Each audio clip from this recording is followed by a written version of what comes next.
Welcome. I'm Mark Acosta, one of the editors here at the Press Enterprise. I'm here with education reporter Michelle Clampy. We're here coming to you from the Temecula office at the Press Enterprise. And Michelle, we're here to talk a little bit about maybe an odd topic for the fall, for October. The World Series is going on, but we're here to talk about high school graduation. And the reason is Temecula schools, I understand, are considering different possible policy about valedictorians. That's right. So why don't you tell us a little bit about what they're talking about. Maybe start off with how they do it now. So currently in Temecula Valley Unified, the valedictorians are selected by choosing the student with the highest grade point average, which is usually weighted to include honors classes like advanced placement or international baccalaureate. Usually the students have pretty high GPAs of like 4.6, 4.7, 4.8, things like that. So what are they thinking about doing and why? So one of the concerns with how they select valedictorians now is that it can be pretty competitive to be that top student. A lot of jockeying to get all the classes the students can to ensure that they have a better position at the top. So Temecula is looking at actually getting rid of valedictorians altogether and using an honor system that would recognize any student who met a certain threshold, like a minimum GPA requirement, would get like a cum laude honor or an honors graduation with distinction kind of honor graduation.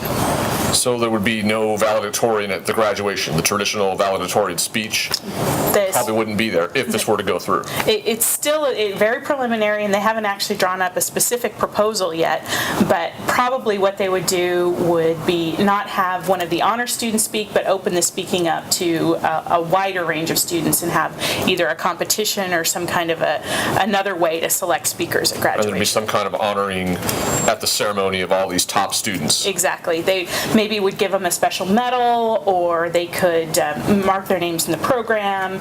Another way to recognize the high achievement of a larger group of students. I'm wondering what do current students think about this? You've talked to some of them for your story you're working on? I had a chance to go to Chaparral High School the other day and talk to some of the students in a student government class over there, and most of the students seem to think that it would be a really good idea because a lot of kids work really hard to get good grades, and many students have at least a 4.0 or higher, but very few of them actually can be in the running to be valedictorian because they've decided to take maybe a leadership class or an art class that doesn't help boost their GPA in the same way that an advanced placement biology class or chemistry class might. So it would cut down on some of the competition and let more students have some kind of honor. Exactly.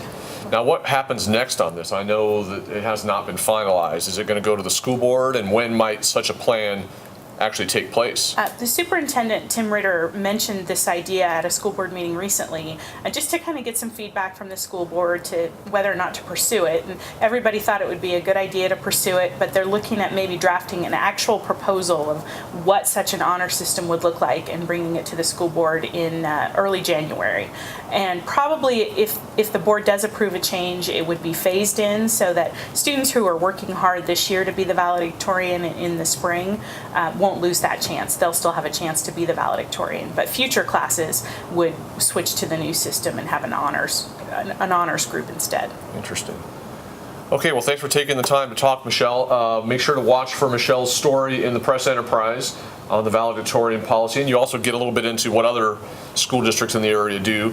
So that should be out, and we will stay on top of the issue for you right here at the Press Enterprise and PE.com, and thanks for joining us.